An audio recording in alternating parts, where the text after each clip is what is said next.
He said he was just a lonely old man, polite, always smiling. But then I found his notebook, and inside were pages of drawings of my 6-year-old son, labeled, dated, cataloged. The cops called it odd. I called it a warning. And by the time he vanished without a trace, it was already too late. If you've ever felt that gut instinct, something's off, only to be told you're overreacting, this story is for you. Hit that subscribe button, drop a like, and let me know in the comments, what would you have done if you were in my shoes? Because in this one, justice didn't knock. It slipped a photo under my door. You know how some stories start with a bang? Mine started with a whisper. And if I hadn't listened closely, I might have missed everything that was quietly wrong. Hey Reddit, I'm Dana, 34, single mom, and for most of my adult life, I was what you'd call functionally numb. I married young, too young if I'm honest, and spent nearly a decade slowly fading in a marriage that wore me down more than it built me up. My ex wasn't violent or dramatic, just emotionally vacant. And that kind of absence is its own kind of violence when you're raising a child. When I finally left him, I took Luca, my 6-year-old sunshine in human form, and ran as far as I could on a teacher's salary. We landed in a sleepy little town in Oregon that boasted of hiking trails, organic coffee, and a tight-knit community. Sounded ideal, safe. It was the kind of town where people leave the keys in their cars and the baristas know your dog's name. Exactly what I thought we needed. I found us a small duplex tucked at the edge of town. It was modest, 1 bedroom, a converted attic space for Luca, and a creaky kitchen that smelled permanently of sage and lemon cleaner. But it was ours. Quiet, stable, peaceful. Our duplex shared a wall with one other unit, and the man living there was known by everyone as Mr. Charles. I never heard a first name, just Mr. Charles. He was in his late 60s, maybe early 70s, slightly hunched, wispy gray hair, thick glasses, and those old man cardigans with elbow patches that looked like they hadn't been trendy since VHS tapes. He always seemed to appear just as we were leaving, standing in his yard, watering the same dead plants, waving with a too wide smile. Never said much, never asked much. One morning, we found a plastic container in our mailbox, homemade cookies, and a note written in tidy cursive. From my late wife's recipe book. Thought Luca might like them. Sweet, right? But something about that felt not quite right. I didn't let Luca eat them. I said thank you, smiled politely the next time we saw him, and moved on. I told myself he was probably just lonely, a harmless old man trying to connect, and back then, I wanted so badly for this town to be everything I hoped that I didn't listen to the knot forming in my gut. But knots, as I would learn, don't form for no reason. They tighten, they warn, and eventually, they snap. A few months after we'd settled in, life had started to feel routine again, if not entirely relaxed, at least predictable. Luca loved his new school, I was picking up shifts at the local community center, and on weekends we'd explore nearby trails or spend mornings at the farmer's market sipping overpriced lavender lemonade. Then came that Thursday. It was one of those perfectly inconvenient mornings where everything goes wrong before coffee. My sitter, bless her, texted at 6:15 a.m. that her daughter had come down with a fever. Luca's school was closed for a professional development day, something I'd completely forgotten about, and I had a mandatory double shift, no option to call out. I was running late, wearing mismatched socks, brushing my teeth while scrolling my phone for backup plans. By 7 a.m., I gave up and stepped outside to toss the trash, hoping a brisk breath of cold air would jolt some clarity into me. And that's when I saw him. Mr. Charles was already out there, standing way too still in his bathrobe, slippers pressed against the frosted grass like he'd been waiting. His breath puffed in the cold. He was smiling. Rough morning. I forced a polite laugh, hoping that would be the end of it, but it wasn't.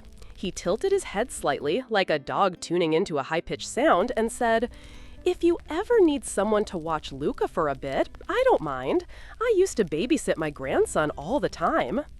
And just like that, something shifted. Not in him, he looked the same, still smiling, still polite, still vaguely pleasant. But in me, my whole body tensed, like I'd heard something I wasn't supposed to. It wasn't the offer itself, it was the way it slid off his tongue, like it wasn't a new idea, like he'd been waiting for the right moment to say it. I smiled, thanked him quickly, and said we had things covered. Then I turned and went back inside, faster than I meant to. That day, I took Luca with me to work and set him up in the break room with his tablet and snacks. I told myself I was being paranoid, that it was just a sweet old man trying to be neighborly, that used to babysit my grandson wasn't code for something darker. But my stomach never settled. And then, that night, it got worse. It was around 8:30 p.m. Luca had fallen asleep, curled up next to me on the couch after too many cartoons. I was halfway through folding laundry when I heard it. A knock at the door. Not aggressive, not loud, just steady. I froze. My mind immediately played out a dozen mundane possibilities. A neighbor, package delivery mix-up, maybe Carol from the duplex office. But when I looked through the pee-hole, my throat dried. It was Mr. Charles, standing on my doorstep with something in his hands. I opened the door, barely, cautiously, and he held out a book. A faded, fabric-bound storybook with worn corners and a ribbon marker dangling from the spine. I used to read this to my grandson, he said, eyes twinkling in the porch light. I didn't even think. I took it automatically, mumbled a thank you, and closed the door with a softness that didn't match the screaming alarms going off in my head. The lock clicked, the deadbolt followed, and then silence. I stood there with the book in my hands, staring at it like it might come alive. The cover was something whimsical, The Forest King and the Five Rivers, a children's fantasy tale I vaguely recognized from my own childhood. But I wasn't looking at the title. I was thinking about what he said. His grandson. He never mentioned having a grandson before. Not once. Not in the 30 dozen passing conversations about weather, birds, or Luca's Halloween costume. Nothing. It didn't sit right. Because people like Mr. Charles, they repeat themselves. That's what aging neighbors do.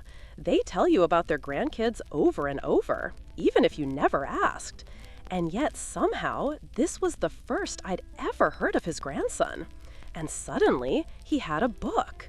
A story so special he needed to bring it over at 8:30 at night. My fingers started to itch. Not from the cold, but from the creeping feeling that I'd missed something. Something important. Something I didn't want to admit yet. I set the book down on the kitchen counter like it might burn through the laminate. Then I checked every window lock in the house, every blind, every curtain. Lucas stirred in his sleep, but didn't wake, thank God. And somewhere deep in my chest, under the exhaustion and the politeness and the need to feel like everything was still okay, I felt it. Fear. Low and humming. Not loud enough to scream, but loud enough to hear. And once you hear it, you can't unhear it. Not ever again. A few days passed. I tried to tell myself it was fine, that maybe I'd overreacted. I tucked the storybook away in a drawer, half hoping that would be the end of it. But then I found it again. This time, inside our mailbox. Same book, same note, same careful handwriting. For Luca. No envelope, no explanation. Just a book that had somehow made its way back to us, like a dog that hadn't finished its job. That's when something in me snapped, because this wasn't just overstepping. This was persistence, intentional, quiet, calculated. The air in the duplex felt different after that. I started noticing things I hadn't before, subtle, stupid things that added up in a way I couldn't explain. Like how our mailbox lid didn't sit flush anymore, like it had been forced open. Or how Luca mentioned seeing Mr. Charles watching him play through the fence more than once. Just waving, he said. He smiles a lot. too much. It wasn't fear yet, not exactly, but it was no longer doubt either. So I decided to ask. That afternoon, I went to the leasing office at the front of the property. Carol was there, sipping chamomile tea and flipping through a crossword. She was the kind of landlady who knew everything about everyone without ever sounding nosy. I started light. "Hey, Carol, weird question." She looked up, amused. "Aren't those the best kind?" I took a breath. "That guy next door, Mr. Charles, what's his deal?" And just like that, her expression changed. Not big, just enough. "That's not Mr. Charles," she said. Her voice was flat, matter-of-fact. Then she added, like she was reading a grocery list, "The real Mr. Charles died 2 years ago. Heart attack in the kitchen. Poor man." I blanked. "He passed?" "Yeah, his daughter came in a few weeks later, cleaned out the place, and started renting it out. Never left a forwarding address." My blood ran cold. I tried to keep my face neutral, but I could already feel the shift in gravity. "Do you know who's renting it now?" I asked. Carol shook her head.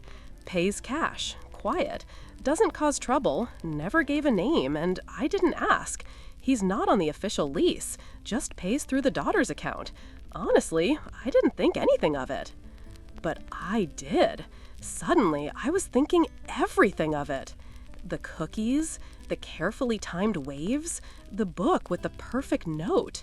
He wasn't just lonely. He wasn't off. He was a stranger who had let me believe he was someone else. And worse, I had never asked.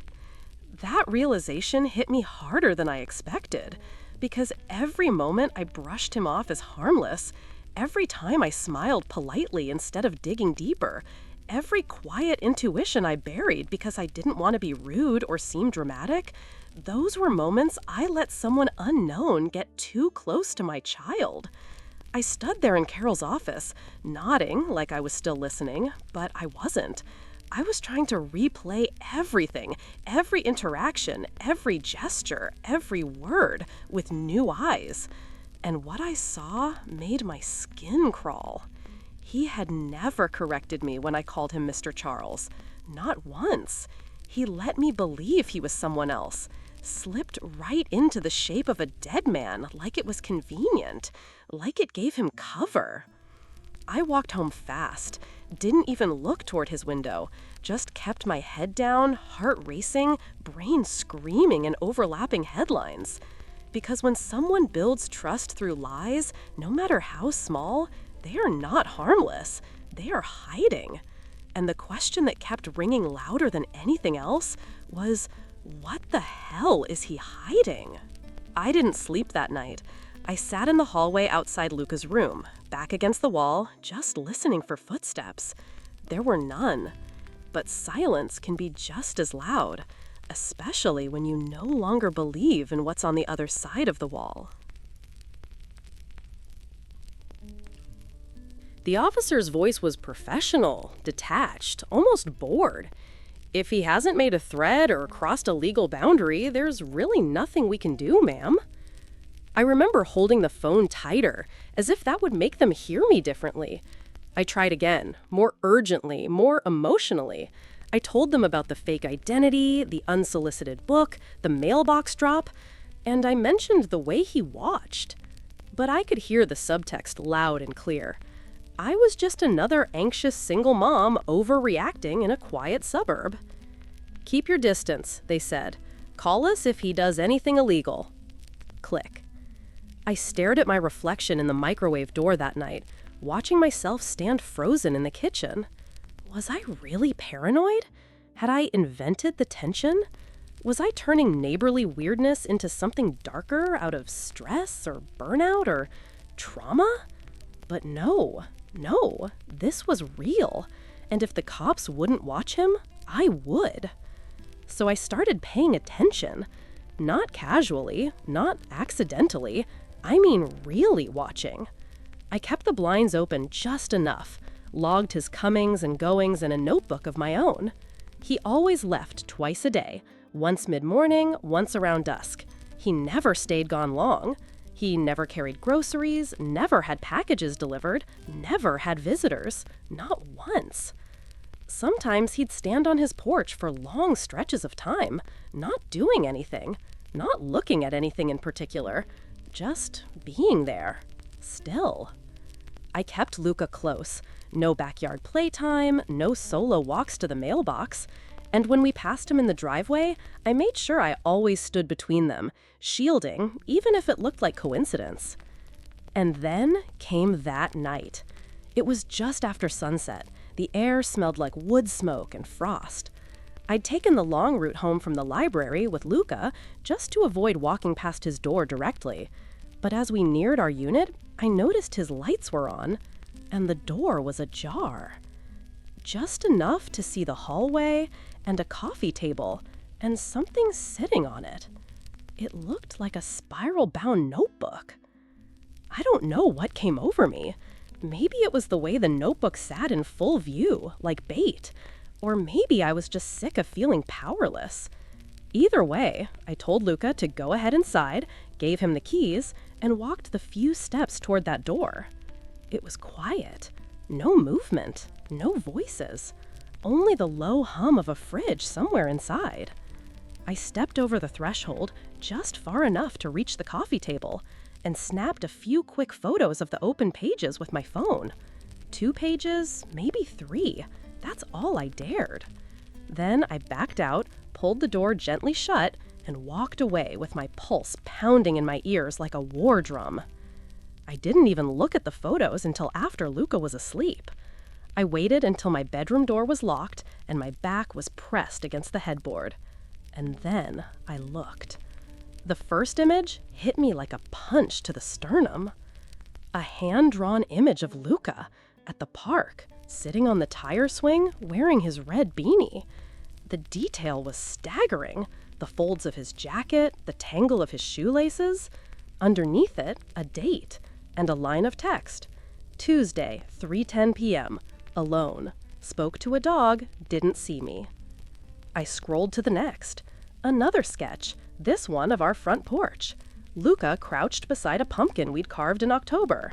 Note, asked mother to take photo, hugged her after, cold wind, she laughed. The third image nearly made me drop the phone. It was me, standing at the window, brushing my hair back, barefoot, looking tired. No date, no comment, just me, from outside. I sat frozen, gripping my knees like they might hold me together. My mind couldn't find footing. It was too much, too personal, too close. This wasn't innocent. This wasn't a misunderstood old man with a hobby. This was documentation, routine, structured, deliberate, a surveillance journal. He was watching us, studying us, recording us, not as a neighbor, not as a friend, as a subject. And I had no idea for how long. I slept with the lights on that night, or rather, I didn't sleep. I laid in bed, eyes wide, staring at the crack under the door as if it might move. Because I knew, deep in my gut, that this wasn't about cookies anymore, and it never had been. It was about control, observation, access, and I had just seen the proof. In black ink, on lined paper, with my son's name and mine. The morning after I saw the notebook, I drove straight to the courthouse with shaking hands and Luca in tow. It was early. My hair wasn't brushed, I'd forgotten to eat, but I had everything that mattered. Printouts of the photos, a timeline I'd scribbled in a notebook, and a quiet kind of rage that didn't raise its voice, but burned steady behind my ribs. I filed for an emergency restraining order. There were forms, lots of them. The clerk tried to keep her face neutral as she read the report, but I saw her expression shift, just slightly. It was the kind of fear that only clicks when you realize this isn't a misunderstanding. This is real. Back home, I installed motion-activated cameras on the front porch, backyard, and the hallway just outside my door. Every beep of my phone sent my heart racing. Every sound outside became a trigger. I kept Luca inside unless I had direct sightlines. No more playing in the yard, no solo trips to the mailbox, no exceptions. But even with all that, I didn't feel safer. Not really. I wasn't just afraid of what he might do. I was afraid of what I still didn't know. And then, a week later, he was gone. Just like that. Carol, the property manager, was the one who told me. She caught me in the parking lot after I picked Luca up from school. Her voice was low, cautious, like she was still trying to process it herself. He left in the middle of the night, she said. Didn't give notice, just packed a single duffel bag and disappeared. The place is nearly untouched. He left behind clothes, dishes, even a photo frame, like he didn't want any of it. My breath caught. There wasn't relief. There was confusion. Why would someone who watched us so methodically for months just vanish? I asked if he left a note. Carol shook her head. Nothing, not even a scribble. And that's what haunted me, because people don't just leave like that unless they have a reason, a plan. The camera stayed up. I checked the footage daily, sometimes twice. I told myself we were okay now, but the air still felt wrong, like the pressure before a thunderstorm that never came. I began to monitor the neighborhood more than I ever had. Recognized every car that passed, memorized license plates, memorized faces. I'd become hyper-aware of corners, angles, shadows, every place a camera couldn't quite reach. Paranoia had made a home inside me, and it didn't ask for rent. Weeks passed. I tried to rebuild the pieces of normal, picking up muffins with Luca after school, letting him walk ahead of me again on the trail. I wanted to believe he was just a strange man with poor boundaries who finally got the message and left. But then came the envelope. It was a Monday, early evening. I'd just gotten home from a shift and Luca was upstairs in the bath, singing some off-key tune about dinosaurs and bubbles. I climbed the porch, bag slung over one shoulder, keys in hand, ready to unlock the door. But I froze. There it was, an envelope taped squarely to the center of the front door. No stamp, no return address, no handwriting, just blank, white, cheap, like it had been bought of a bulk pack, like it wasn't meant to be noticed, just seen by the right person. My fingers trembled as I peeled it away from the wood. Inside, one photograph. It wasn't old, it wasn't staged.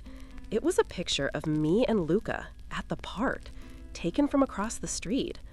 I knew the day immediately. Luca was wearing the green dinosaur hoodie I'd just bought him, and I had my hair tied back in the red scarf I only ever wore on weekends. We were sitting on a bench, laughing about something. Luca had ice cream on his cheek. The photo was crystal clear, framed just right, not rushed, not random. It was deliberate, observed, taken by someone who knew when we'd be there, who chose that moment. And the worst part? There was no message. No threat, no name, because it didn't need one. The message was the photo. The message was, I see you. And that told me everything I needed to know. He was never gone. He was just far enough to watch, and he wanted me to know it. The photo stayed in my drawer for weeks. I couldn't throw it away, couldn't burn it. It felt like evidence, even if no one would take it seriously. But more than that, it was a tether, proof that I hadn't imagined it all, that the fear living in my bones wasn't just anxiety, it was earned. The landlord came the next morning, changed the locks, added a secondary deadbolt. I asked him to cut back the shrubs out front so there were no blind spots. I kept the porch light on even during the day. But safety doesn't live in locks. It lives in decisions. So we left. I didn't tell Carol goodbye. Didn't tell the school or the neighbors. Just packed what we could fit in the car and drove far. I chose a town that didn't show up on our old address forwarding, enrolled Luca under his full name, middle name included, and told the new landlord we were coming out of a messy divorce. It wasn't a total lie. Something had been taken from us. The hardest part wasn't moving. It was unlearning the things I had taught myself to accept. The small boundary pushes, the too frequent waves, the way I excused unease as politeness. It's easy to confuse kindness with safety when you've been tired for too long. Even now, months later, I still lock every window by 4 p.m. Still cross to the other side of the street when someone walks too close behind us. Still check Luca's backpack twice before school, not for what he packed, but for anything someone else might have slipped in. And Luca? He's okay. Mostly. Kids adapt faster than we do. But I still taught him the one rule I can't afford for him to forget. If anyone, anywhere, anytime says, "I used to know your mom," he runs. No questions, no looking back, no being polite. Because monsters don't always knock. They don't always come in the night. Sometimes they live next door.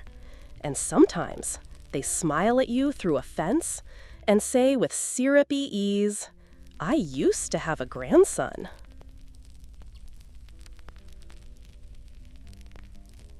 I used to think evil came with warning signs, red flags, threats, a growl before the bite, but sometimes it comes wrapped in Tupperware and bedtime stories, and by the time you realize it, it's already rewritten your story.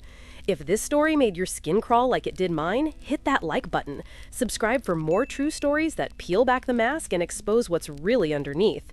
And tell me in the comments, what would you have done if you found that notebook? Because in a world full of harmless neighbors, sometimes the safest thing is to trust your gut.